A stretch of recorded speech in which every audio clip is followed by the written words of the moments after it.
Oi, pessoal, tudo bem? Eu sou a professora Natália e hoje a gente vai continuar um pouquinho, sobre as técnicas laboratoriais biomédicas que a gente começou a conversar na unidade anterior. E nessa unidade a gente fala um pouquinho sobre microscopia, cromatografia e eletroforese. Então, começando, a falar um pouco sobre o microscópio, ele foi considerado, ele é considerado um aparelho com lentes ópticas que maximiza um ser ou estruturas minúsculas a um tamanho de boa observação.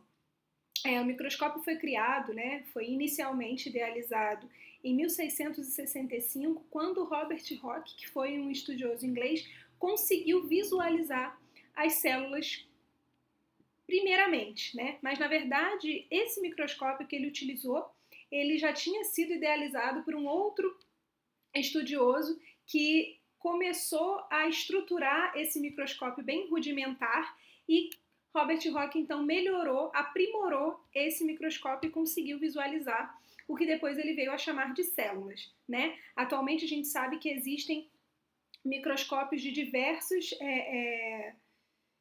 complexidades e a gente tem o microscópio eletrônico, como esse da primeira imagem, que permite a gente visualizar bactérias com muita precisão. Microscópios mais simples, que são os microscópios ópticos que a gente usa no laboratório de análises clínicas, por exemplo, que permite que a gente visualize diversas células sanguíneas, como hemácias, neutrófilos, linfócitos e leucócitos em geral, como a gente pode ver aqui nessa última imagem. O microscópio ele tem uma estrutura bem básica, que consiste na ocular, que é onde a gente aproxima os nossos olhos, e a ocular normalmente já tem um aumento, que é multiplicado pelo aumento das objetivas, que normalmente são de 4, 10, 40 e 100 vezes. Essa objetiva ela fica presa no revólver, em que ele tem esse nome justamente porque a gente vai girar e colocar a objetiva de interesse no foco, da nossa lente.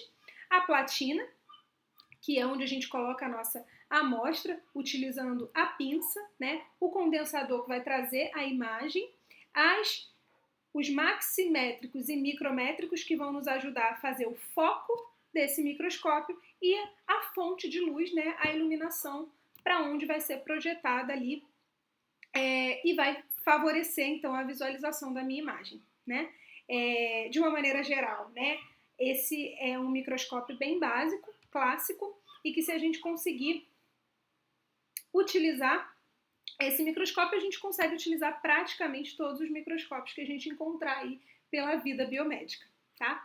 A outra técnica que a gente vai conversar é a cromatografia, uma técnica muito interessante, Ela consiste no processo da gente separar e identificar alguns componentes de uma mistura. A cromatografia, ela se baseia, na migração desses compostos de uma mistura.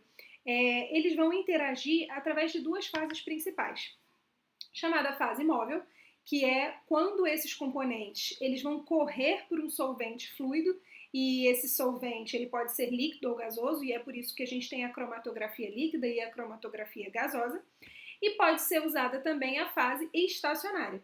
E é nessa hora que o componente que está sendo separado vai se fixar nessa superfície e ficar ali, Então, olha só, a cromatografia ela serve para separar diversos componentes, purificar compostos, separar misturas, e aqui a gente tem só um exemplo simples, da cromatografia separando os componentes da tinta de um hidrocor. Então, olha que interessante, Cada componente ele vai ficar em uma fase diferente na separação das misturas, tá? Uma outra técnica muito interessante e muito usada é a eletroforese, A eletroforese consiste em separar moléculas de acordo com a sua carga através de uma matriz com uma diferença de um potencial elétrico, Então, as moléculas elas vão migrar do ponto negativo do polo negativo para o polo positivo. Para que serve a eletroforese? Olha, atualmente é para diversas finalidades, Por exemplo, os exames de paternidade são obtidos através de eletroforese, A eletroforese mais famosa é a eletroforese de DNA. Então, conforme a gente pode ver aqui nesse exemplozinho animado, a gente tem a amostra que é colocada e depois esse material ele é submetido à eletroforese, e aí a gente tem o papai, a mamãe e o bebê.